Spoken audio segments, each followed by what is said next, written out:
And I think it's really kind of interesting that in 2 weeks' time, I'm going to be celebrating my year of being single. And just 2 weeks after that, my ex is going to be celebrating, I think, a year anniversary with his new girl. So I just want to put this out there for all of us that have been in relationships and found ourselves breaking up, that it would behoove us to take some well needed time to get to know yourself again. I cannot express my elation any more than basically jumping through the screen right now and saying, taking time to get to know who I really am has been mandatory. It's not even now a thought for me to want to look for somebody else, because now my standards have completely changed. They're raised to a level that's acceptable to heaven, and I won't succumb to wanting to save somebody for the sake of distracting myself from my own inner pain. Because let's face it, the biggest dilemma in American society, I would say the human condition, is self-hatred. So if we can deflect by thinking that posting up with this person and getting in a relationship is going to help us, or we're going to help them, then both of us, we're going to fail from the get, because we are only able to help ourselves to the capacity of the energy and commitment that we give to ourselves. And a lot of people just don't want to do that. So a hot topic when I have gone into the schools and when I write on my blog, I usually like to read what other people's biggest conversations are being discussed. And that is going to be relationships. And then the undercurrent from those relationships are the ones that they find themselves in, which cause them so much angst, suffering, and depression. You get a lot of mental health categories linked up with relationships. And when I read the material, when I read these people stories that are talking to me or talking to the audience about how much pain they're in, it all can be kind of, what's the word? You can trace it. You can trace it back. I'm thinking trickling, but that too, trickle. Yeah, like a drip on a faucet. Like literally, like how many drips did it take for you to like fill up this bucket of tears? You know what I'm saying? So avoid the pain and suffering that I have and that so many of us do, because it really is not meant for us to be like, I know, but he's really a good guy. Well, does he pray for you? No, he doesn't pray for you. Dang, that would be the first big mistake. Because chicks, we're going to need it. We are really going to need a man that can pray us through any of our emotional things, and especially the rifts that we're going to come into with the relationship alone. And I used to think like that Jesus being in me and Jesus being in my man is going to be the glue that keeps us together.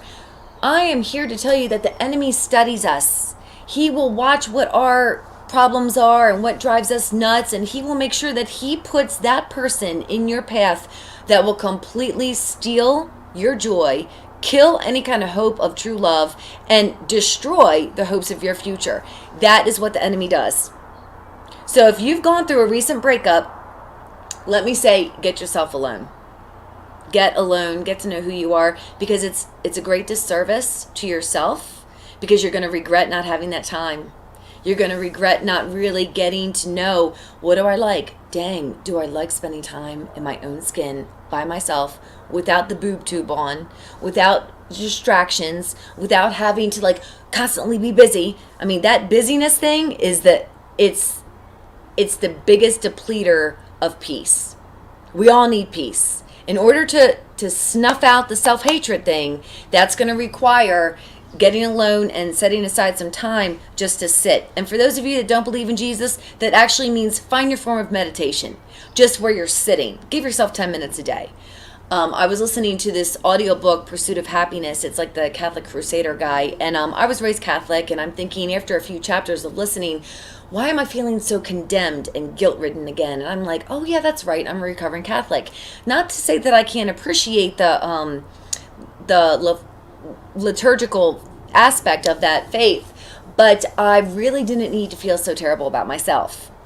And in relationships, when we have someone that's pulling on us because they need us to kind of, hold them up here, or else we're going to go into the pit with them, that's generally a red flag. And there is nothing more exciting, there is nothing more exhilarating than actually being able to stand on your own 2 feet because you like who you are. Because the self-hatred falls away. Because the coping mechanisms fall away. Because you realize, wow, that just because the guy's great in bed, or the girl's, got a great body, or you guys have all kinds of fun when you go out drinking together, boy, will those things fade fast. And I wouldn't suggest meeting anybody in a bar. I mean, I've been working at this restaurant that goes club after 10 o'clock, and let me tell you, that is the best remedy for feeling alone, because you will be so thankful that you have yourself to rely on after watching all these people just get completely intoxicated and hook up with each other. I mean, I think that was the clincher. It healed my soul. I was like, I don't want any parts of this. This wouldn't even hold up in my own head if I was arguing with myself. It's simply not good enough. And I think a lot of people think they know God because they believe in him. But knowing him and walking with him creates this trust that if you were to find a partner or not, you're going to be just fine. Because in reality, you're walking in relationship with your Creator. And that brings you such an awareness of who you are today compared to who you were just last month, compared to who you were 6 months ago. And let's not even look back at last year, because I'm not even recognizable. I'm sure many people think they know me from my past behavior, and that would be a great falsehood today, because I am no more the person I was just last week. Because why? I quiet myself and I spend time in getting to know who I am, and I like to read. And so I read a lot of people's messages on the blogs that I write on with WordPress, and I always see this connection with the people that are really, really hurting, and they are looking for deep connection, and they're looking for love, and they think they're going to find it in another person. It's just not so. You're going to find it in you. You're going to have to look to you. You're going to have to look to the man upstairs. Those are going to be your best relationships. He is going to be your glue. He is going to be what keeps you together, but it's also going to be because both partners are exercising prayer. They're getting on their knees. They're saying, hey, guess what, Lord? I don't have the answers. I want to treat my partner with the utmost respect. I don't want to look at her as a piece of meat. I don't want to have to distract myself with, some movie. I don't want to have to eat a bunch of food just so I feel good and then get up the next day and I feel rotten and I do it all over again. Those things are no good. People staying together for a commitment is a waste of space.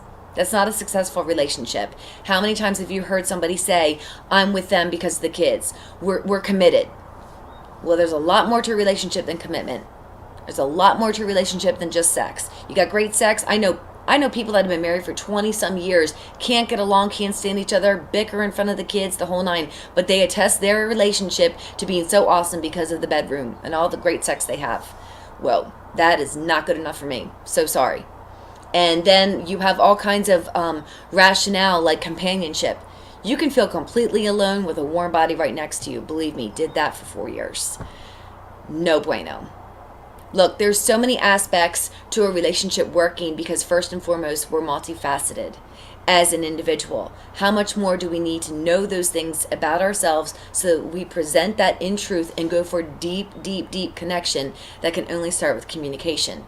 In order to know that, you have to be communicating with your Creator. And I'm saying the best relationships will be those that are first founded on our Father in heaven. It's possible. I'm getting there, and boy, I could be alone for the rest of my life. But yeah, it's because I'm really not alone.